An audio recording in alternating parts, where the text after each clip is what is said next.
Hello, everyone. Welcome back to the Neon Gutter. This is Dan hosting again.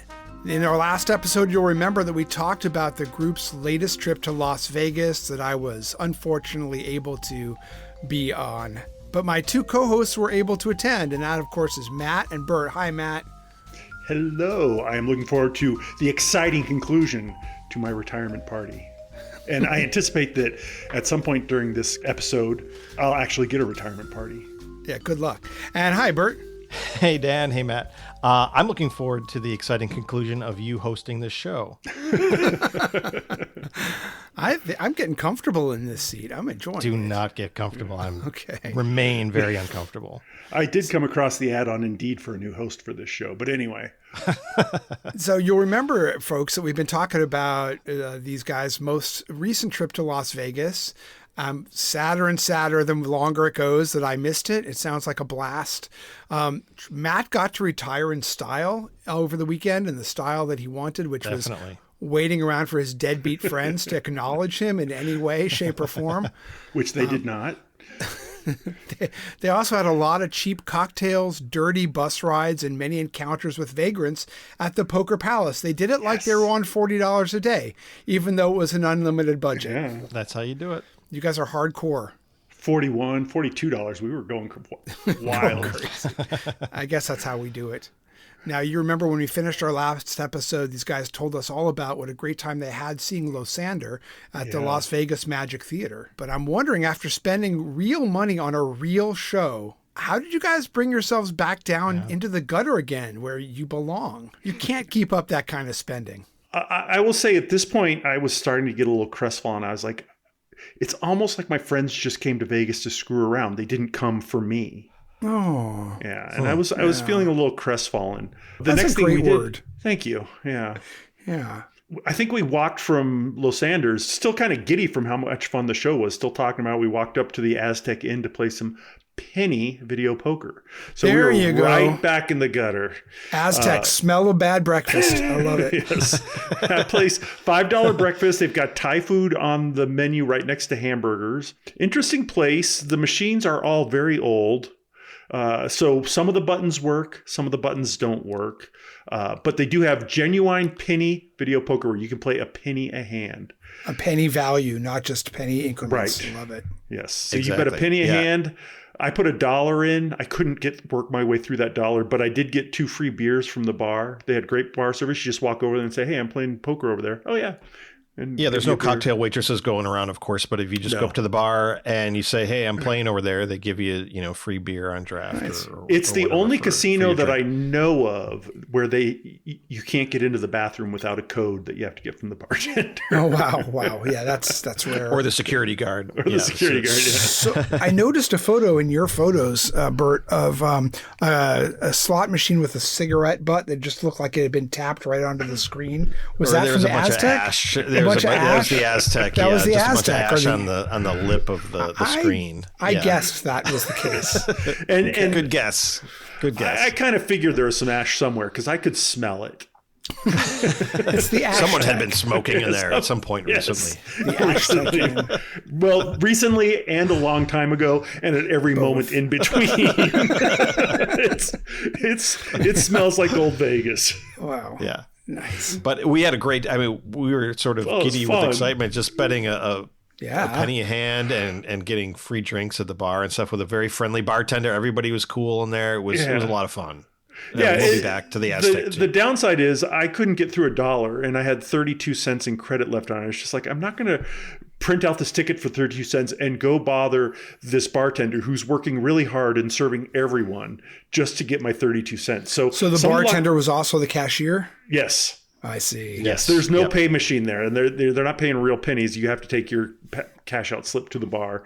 And, so I just left 32 cents on the machine for the next person. So when you say, that we're not going big, Exhibit A. I can see. Yeah, yes. That's a big difference. So there you go, folks. Trip. If I'm that would not budget have unconstrained, if I'm budget unconstrained, I'm not going to get my 32 cents. But I remember very specifically that it was 32 cents. Yeah. You won't forget the value. No. So. And Matt was trying to lose it. He just kept hitting hands there at the end. Yeah, so that would be a great place. But what was really nice, and we found that Jerry's Nugget also has penny video poker, better selection even of penny video poker, and Poker Palace has 2-cent video poker. Oh, wow. Yeah, so penny 2-cent video increments. Yeah. It's making a comeback. Yes. Yeah, the city's coming back to us. Nice.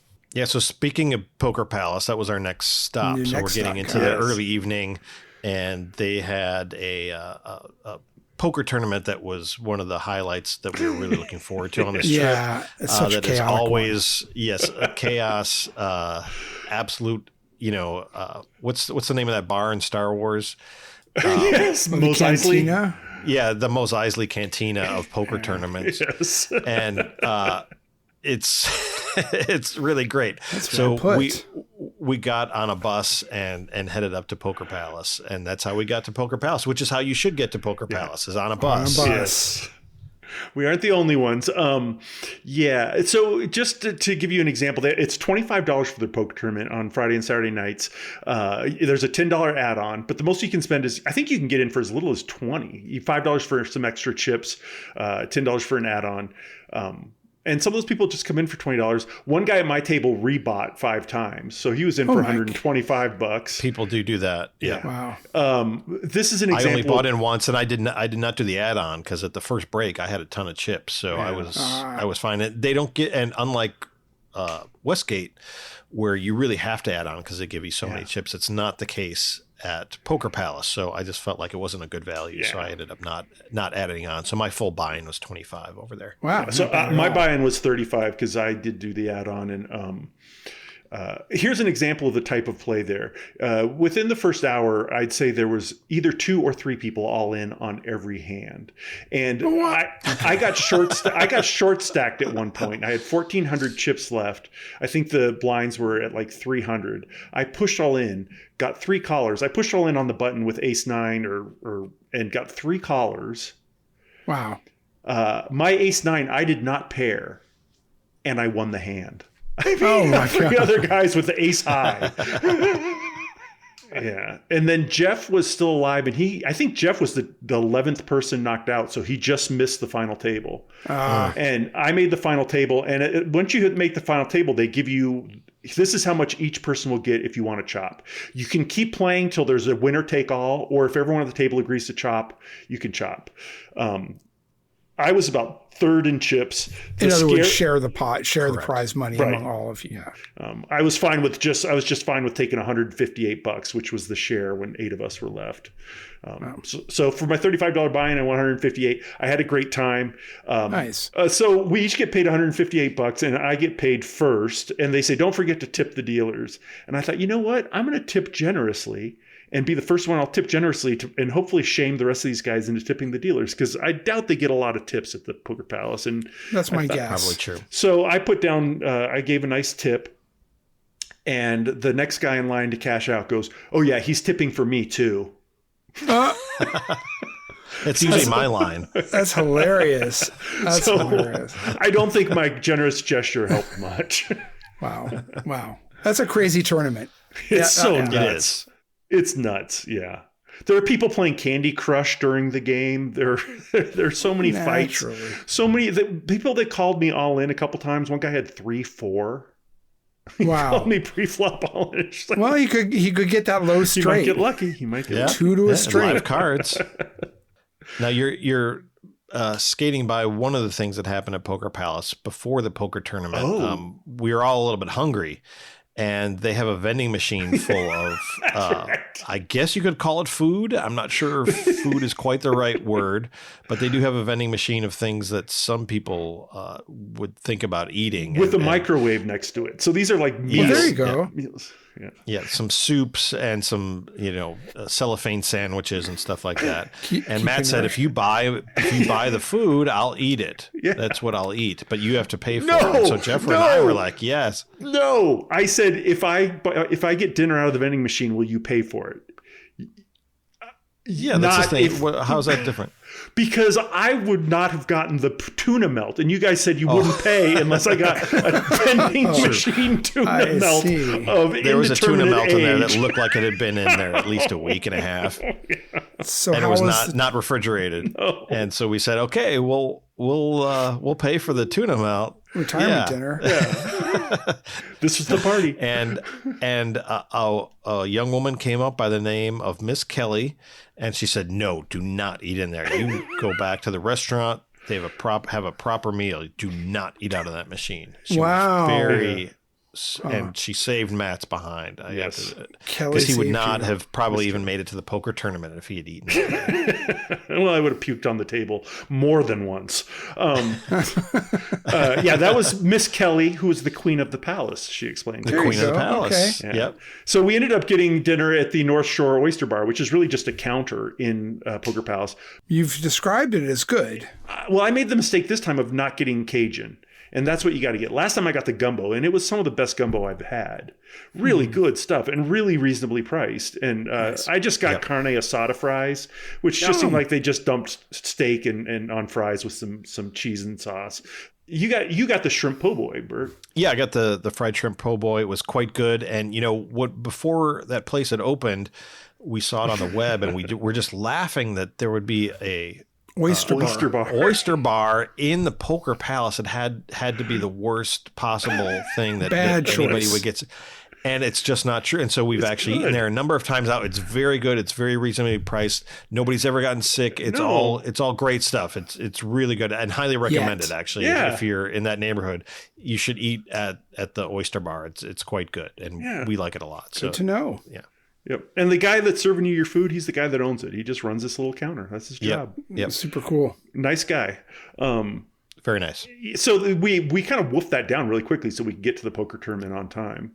But that's fine. But coming out of the poker tournament, that's when I thought, Stevie, Mike, and Phil had gone to the basketball game for the second night to see if we could claim the championship. And I just thought, you know what? These guys aren't going to throw a retirement party for me at all. These, my friends, are just doing nothing for me. But I was wrong. Stevie, Mike, and Phil came back from the basketball game. They had stopped, and they got me a cake. And they brought the cake into a personalized retirement cake. Yes. We get to have a picture of that on the website. Yes, with plates and cutlery, and there was enough cake for everyone. So we set it up. They set it up in the blackjack pit with the approval of the blackjack. The supervisor said, "Yeah, you can put it there." Nice, as long as they got some cake too. Well, yeah, they did. But there was a shift change, and the new guy supervisor said, "This is not the party room. You can't put your cake there." It's like, well, they just said we could. So we had the party in the sports book, and I got to cut the cake. And yeah, anyone that wanted some, we gave the poker room manager some cake, the blackjack dealer's cake. We had cake. Some of the guests, some of the other poker players.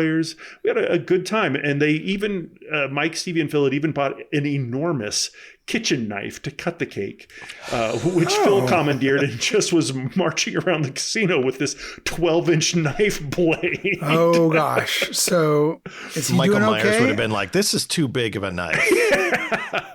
So many trips ago, Phil cut his arm, and I spent the night with him in a hospital. Yes. Did somebody stay with him in the jail cell while he was in there?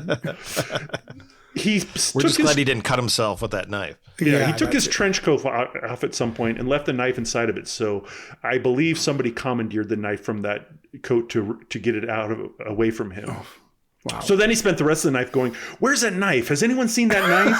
So there was a 12-inch knife loose in the Poker Palace. Gotta love it. Yeah. Unfortunately, we ran into Miss Kelly again. Unfortunately, I thought you liked we talked to Miss Kelly, or were talked to by Miss Kelly for at least an hour. Yes, and it was a nonstop barrage of verbal advice, wisdom, and other assorted details. She was monologuing. I can't even remember. Yes. Okay. Yes. And she'd say, "Well, it was a one-woman show." Yes. And she guessed Burt's zodiac sign on the first guess. So then and she must have quickly guessed yours too. She guessed mine right away. Guess. How long did it take you? It was only on the 11th guess that she got it. It was a few hints. And so once she got it, she said, "I knew it." Because to me, you just say Scorpio all the way. Yeah, I know. We kept trying to part ways with her, and she would kind of start winding down, but then she was right back in it. But that's Poker Palace. Honestly, sure. One of the greatest things about it is you get to meet so many people when you're at the Poker Palace. People just love to talk there. It's true. It's really true. This is the place we're thinking about. Yeah. Thinking about spending 24 hours straight in a Poker Palace as one of our crazy, ridiculous, mockable, laughable trips. And you're making it sound juicy. We could kill 3 hours with Miss Kelly by herself. Well, if we spend too much time with Miss Kelly, it'll feel like 36 hours. Yeah. Also true. But we did finally get out of Poker Palace and made it back to Jerry's, which is currently our favorite landing spot for to end an evening. End of the evening, good pie. Yeah. Yeah, the Poker Palace, if the dealers show up, they still close the tables pretty dang early.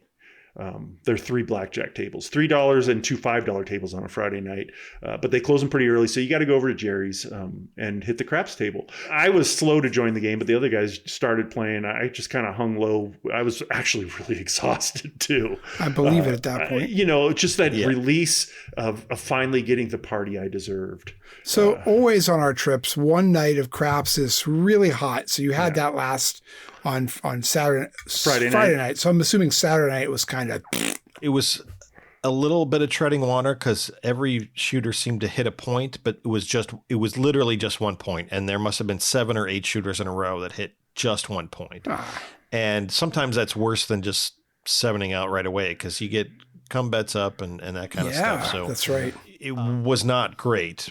And the dice were moving fast, and it just nobody was getting on a roll. You're hitting a point, and then the dice were moving. So I don't feel too bad about missing. It was not great until Matt did end up coming to the table. I got into the table just as this young woman got the dice, and she hit 6 straight points. Holy crap! She had 10s, she had 9s, she had 5s. So you had bets. Oh, yeah, just incredible. It was a great roll.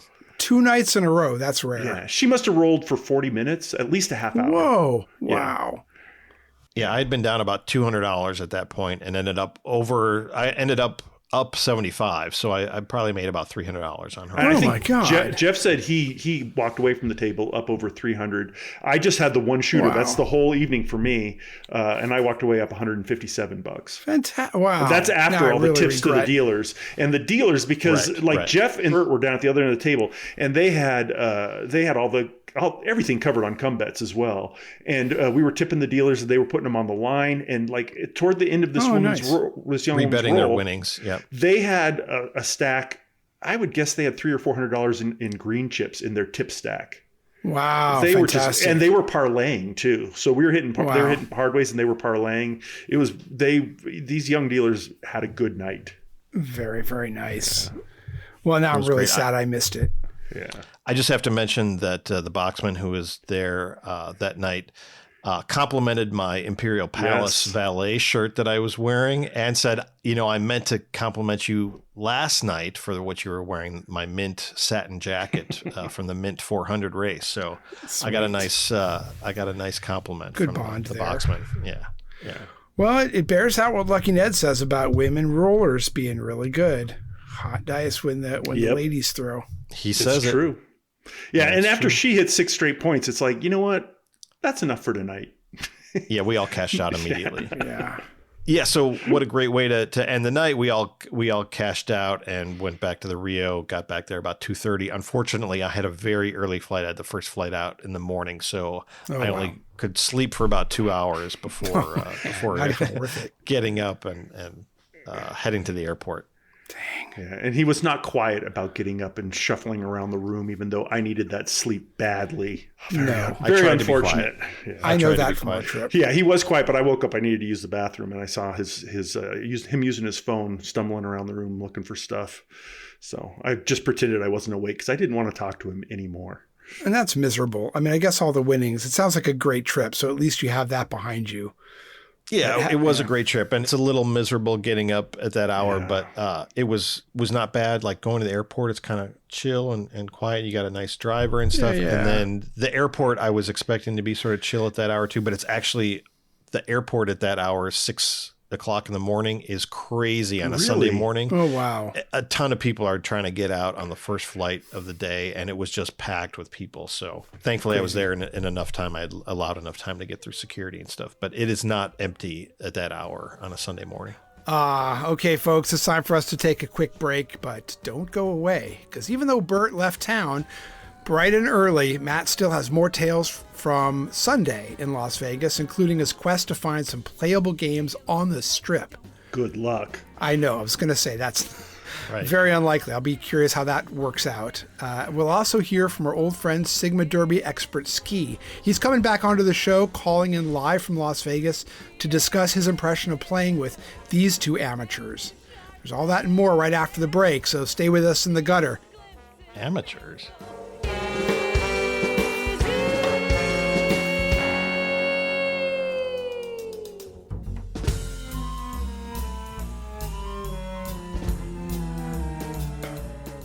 At the Desert Inn & Country Club, Las Vegas's preferred hotel, enjoy 24 hours of fun for just $22.50 per person, double occupancy.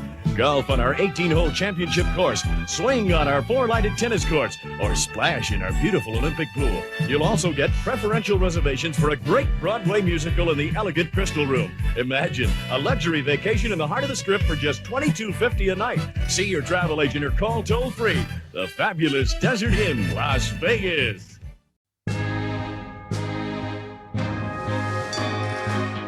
Hello, it's your old friend Lucky Ned. I'm at the D in Las Vegas, standing as close to the Sigma Derby as I'm allowed by the security guards here. I know a lot of you Neon Gutter listeners also love the Sigma Derby. That's why this season we've been bringing you toy horse races at home, or wherever you listen to the show. So, let me give you the odds for the next race, then you can bet as many quarters as you like. After the next part of the show, we'll give you a live call of the race with all the hoof-stomping, foam-flying, jockey-whipping, bike chain snapping, don't put your drinks on the glass action that you can handle. Now, here are the odds for the next race. You bet the 1-2 together, and if they come in any order, you get 24 quarters for your quarter. The 1-3 combo is 8-1. 1-4 comes in at 12-1. And now I need you to sit down. Sit down. The 1-5 combo, inside and outside, it's going to pay 200-1. You put in a quarter and come out with $50. The rest of the odds don't really matter, but I'll give them anyway. 2 3s, 4-1, 2 4, 6-1, 2 5, 101-1, 3 4, 2-1, 3 5, 32-1, 4 5. Okay, this one is respectable. 4 5 comes in at 149-1. Not bad, but if I have to tell you what to bet on here, then you have much to learn. It's obvious. You bet the 1-5, inside and outside at 200-1.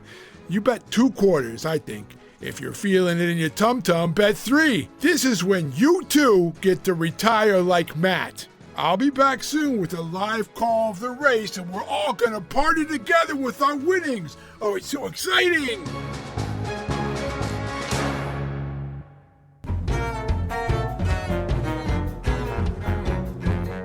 Welcome back to the Neon Gutter. We've been discussing our most recent adventures in Las Vegas, and when we took a break, Burt had just left town on a very, very early flight. Yes. I was happy not to have to do that. 6 a.m. Oh, crazy. And you can't be late on a Sunday in Vegas. It's already packed. Yep. So Matt's still in town. It's Sunday, start of a new day, and the day is ahead of you to explore. Matt, how was your last day in Las Vegas? The last day of a trip on a Sunday is the day you really just want to get out of there. It's kind of a sad day, and you just want to go home. True. It's like, and after 3 straight nights of 5 hours of sleep, if you're lucky, you're pretty beat. And I can't tell which is worse, getting up at 6 a.m. or lingering through a Sunday when you're just exhausted. My flight wasn't till 7 p.m. and it actually didn't leave till after 9 p.m. So I didn't get to bed. I didn't get to bed till 2 a.m. on Monday morning, which was, I did not enjoy that. But, Don't worry, you're retired. Yeah, it's true. It's true. It's true. So after he left, we went to Hash House A Go-Go in the Rio for breakfast just to make it easy because some of the guys were driving back to Southern California. And I didn't know just they had one easy. there. They do, and they're very consistent. The service sucked, as it's always sucked when I go to a Hash House A Go-Go. This time, the waiter was really upset with us because he just had a group of 35 come in and sit down. It's like some sort of sports team. I don't know what. And so he wanted us to order right away because you need to order right now because I've got a group of 35 that just came in. It's like, that's not our problem. And so he was just snippy with us the whole time. And then it took Robert 15 minutes to pay the check as we were going out because we just put it on all in one bill and chipped in, and it took him 15 minutes just waiting to pay the check at the cashier. And I'm like, you know what? Take 1% off of the tip for every minute you're waiting. It's ridiculous. Every experience I've had with Hash House A Go-Go, I don't know. They don't deserve their praise. Their food is okay. They're famous for huge portions, but kind of I'll say that one time I went in Summerlin in the standalone restaurant that's out in Summerlin was pretty great. And I don't remember bad service out there, but this was many years ago. So. Yeah, I've always had bad service, and it's easy to make huge meals. It's more interesting to make right-sized, delicious meals. Good meals. That's true. True. So I will point out, Dan, you'll be happy to know, I paid $6 for a cup of coffee.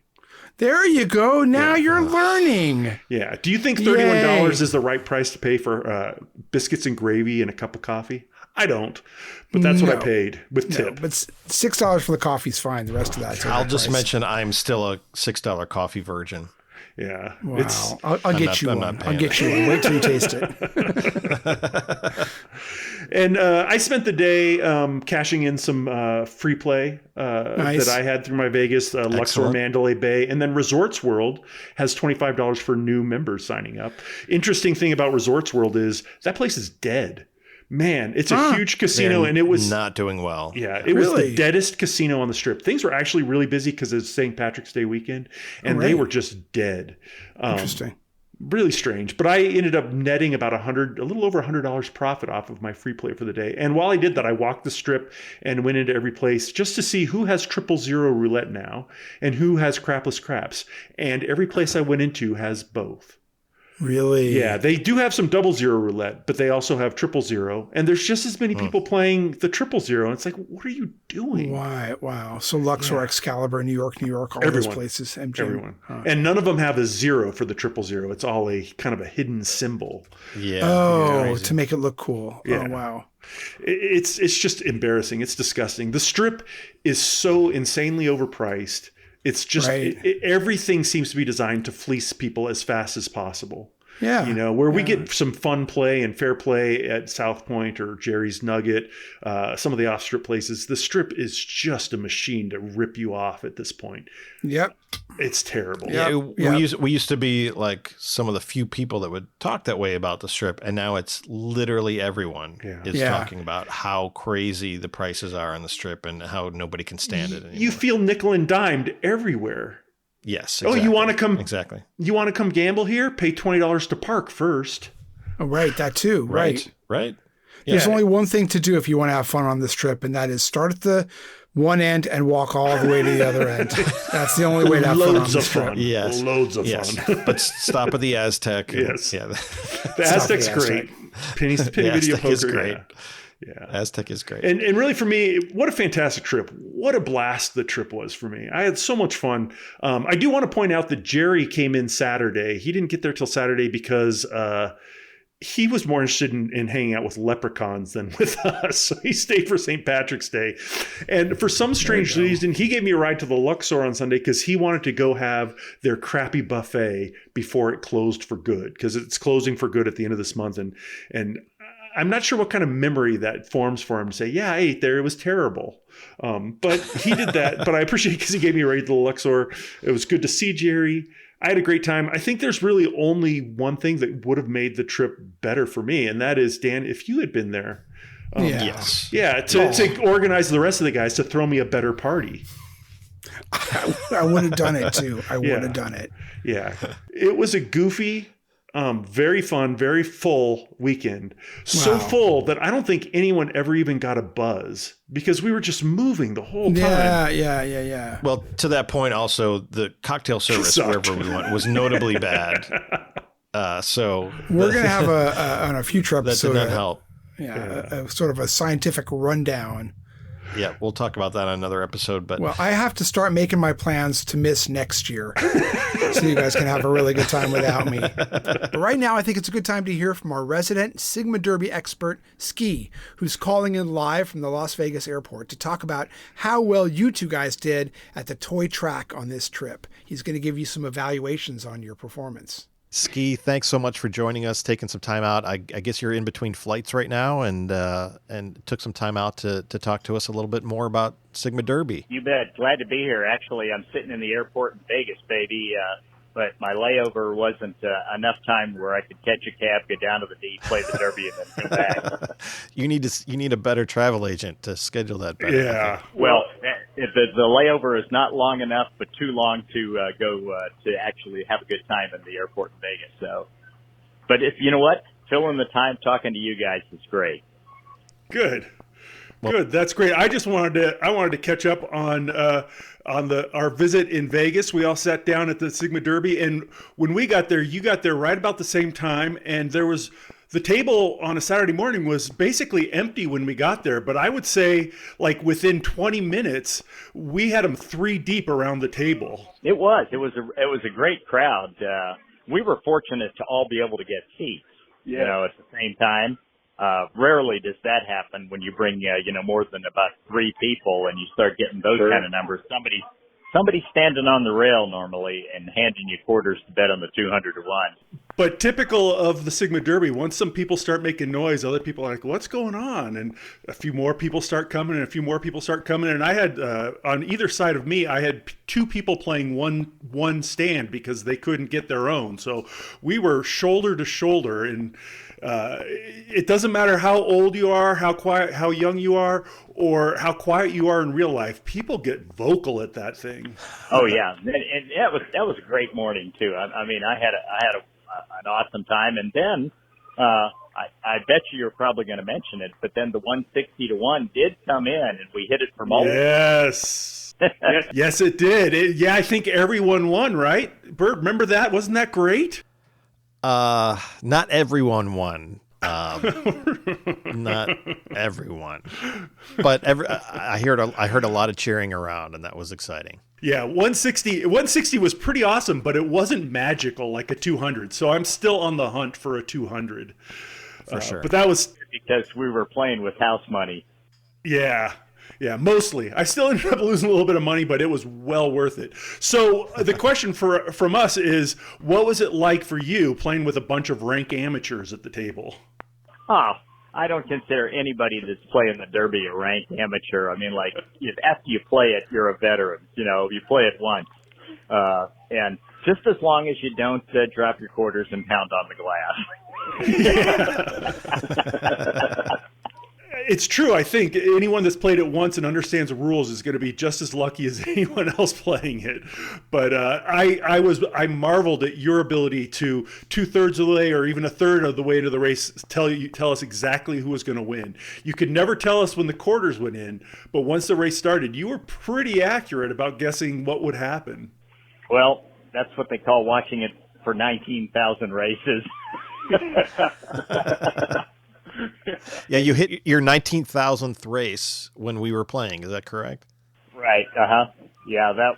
And like I say, if you watch it that much, and after you've been disappointed as many times as I have, you certainly remember the disappointing times. So, what was the biggest disappointment playing with us that morning on the track? Absolutely none. It's always great, when you have your friends there playing. I mean, like, you make friends when you're at the table, but when you have your close friends, the people that you know, or the locals that happen to be at the table at a particular time, it's always great, seeing the Sigma Derby Club. Yeah, and we got there, and then there's some other people showed up, and they were kind of curious, and it turns out they were people you had met the day before that wanted to come back and play with you some more and knew you were coming back. And so it was like a big party. Everyone kind of knew each other, and if you didn't know them, you got to know them pretty well just playing for an hour and a half or so. And sadly, we had to leave because we had to rush off to a magic show, but I think I could have stayed for several more hours. Oh, yeah, it was great. Yeah, and those guys that played with me the day before, I talked you guys up on the Neon Gutter and, explained, like the things that you're doing and the recordings that you do. And they were stoked. They go, hey, we're coming back if we can. And they showed up. It was great. Yeah, that's awesome. It was great. So now instead of having only like 6 viewers, you have 8. Yeah. Well, for one episode, then they listen and go, I'm done with this stuff. No, it's 7 now because my mom stopped listening, so it's down to 7. That has nothing to do with the show, though. That is other arguments you have. But yeah. So one thing I wanted to let you know, Ski, is I have the plaque to add to the trophy. You are going to be commemorated for eternity as the 2025 Handicappers Challenge champion on the trophy. We will add your name to it. I just have to find a trophy shop that will engrave the plaque for me. Outstanding. I mean, that a great honor. Certainly the best one that I've had so far in 2025. Yeah. Unless I get a hole-in-one or something like that, then that might be the highlight of the year. So the next question is, you and us will have to figure out when we can get together again sometime later this year and bet the ponies again. Absolutely. Well, like I always tell everybody, they go, you go to Vegas that much? And I go, yep, we go to Vegas once a month, whether we need to or not. And sometimes you need to more than other times. Yes, you do. Like I say, it's really disappointing that I'm sitting here in the airport and I didn't have quite enough time to run on down there and drop a couple of quarters, and then come on back. Well, we had a great time with you. We're looking forward to the next time we play. And thank you for joining us, and thanks for calling on the Stink Line and joining us in the Neon Gutter once again. Hey, my pleasure. Looking forward to talking with you guys again real soon. And even better, we'll start deconflicting our schedules. Like I say, I'm out here at least once a month. So yeah, you got to come back out and not go to the magic show, and we'll anchor the table and really rule the roost. It'll be great. That sounds good. Oh my God, I really miss not being able to have played Sigma Derby with Ski, and he's very merciful with the critique. I think he probably really was. He was a little too kind. I felt like he was really pulling his punches there. He was, because I know you guys, and you suck. Okay. Anyway, one of us does. I know I do. It sounds like fun no matter what. It's time for us to take one more quick break, and when we come back, we'll have some final thoughts about the trip and a special Sigma Derby song from Ski's friend Alex that you won't want to miss. This is what makes the gutter tolerable, is the community. So stay with us.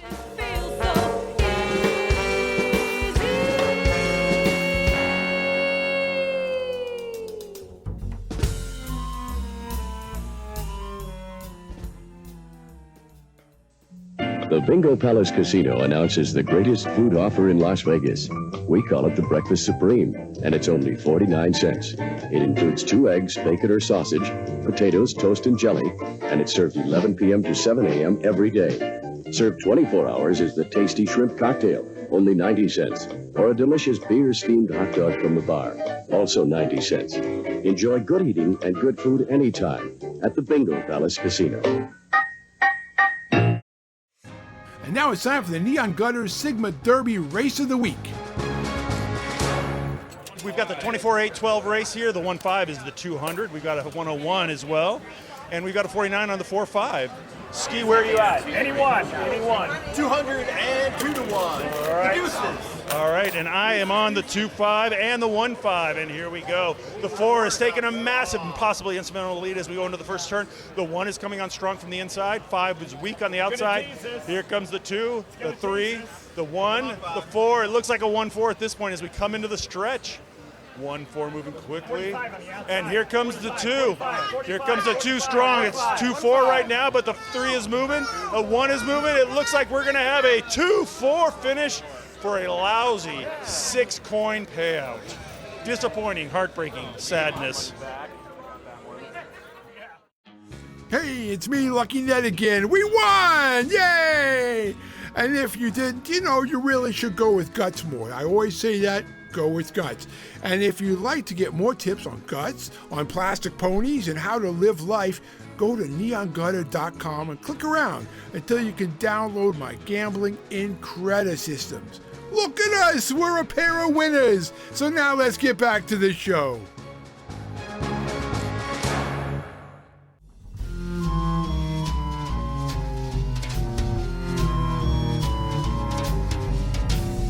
And we're back here in the Neon Gutter. Thanks for coming back with us. As you all know, we're big fans of Sigma Derby, and there are many other Sigma Derby fanatics out there, and none of them is a bigger fanatic than Ski's friend Alex, who has been working with AI to create some custom songs. Here's one of his hits for your listening pleasure. Well, I rolled into Vegas with a pocket of quarters. Ski's right beside me, he's crossing all borders. Plastic ponies prancing, old and rare they run. The best dang fun in Vegas under the sun.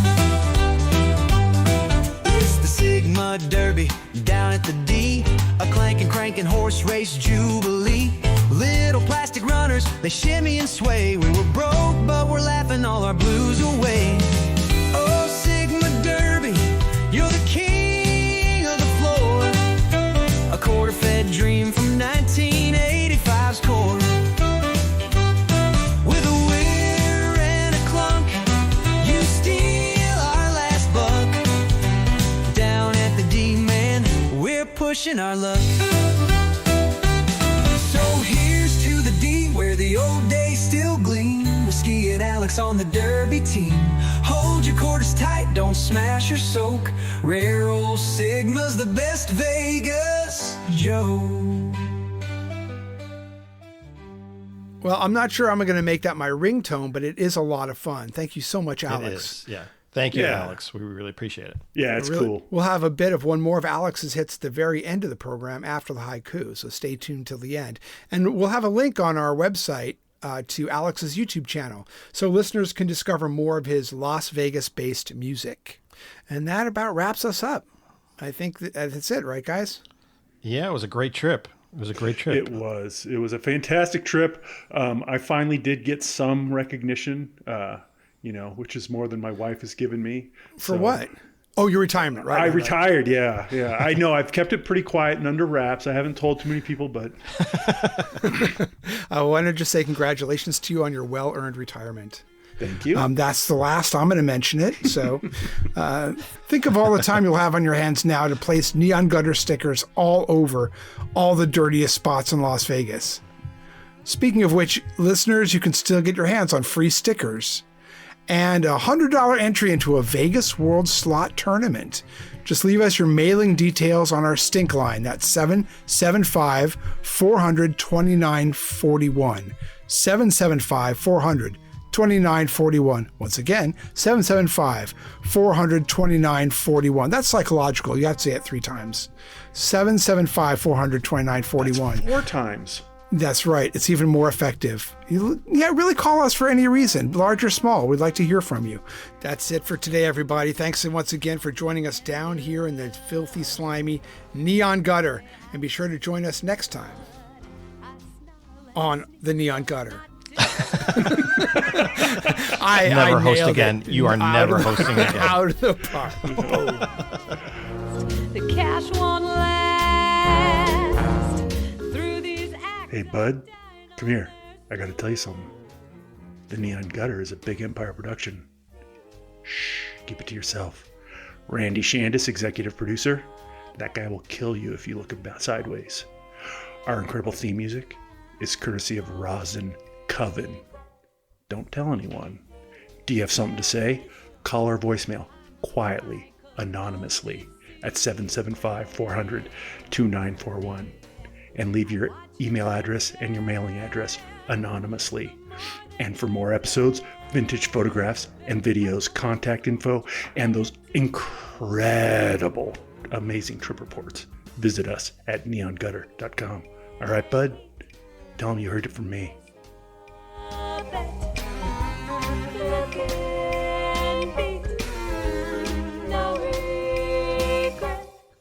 Las Vegas haiku. If shaking, punching, wiggling, cracking the machines, get a lifetime ban.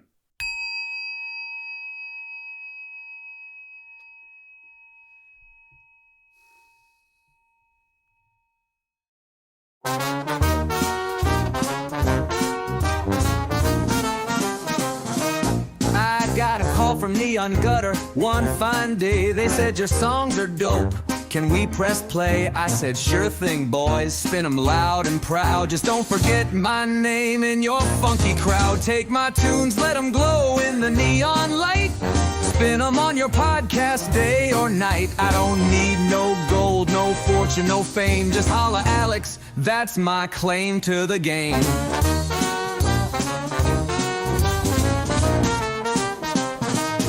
My beats are slick, my rhymes are tight. They'll make your listeners giggle with delight. From toe-tapping jams to a ballad or two, I've got a whole catalog, check it, it's true. Take my tunes, let them glow in the neon light.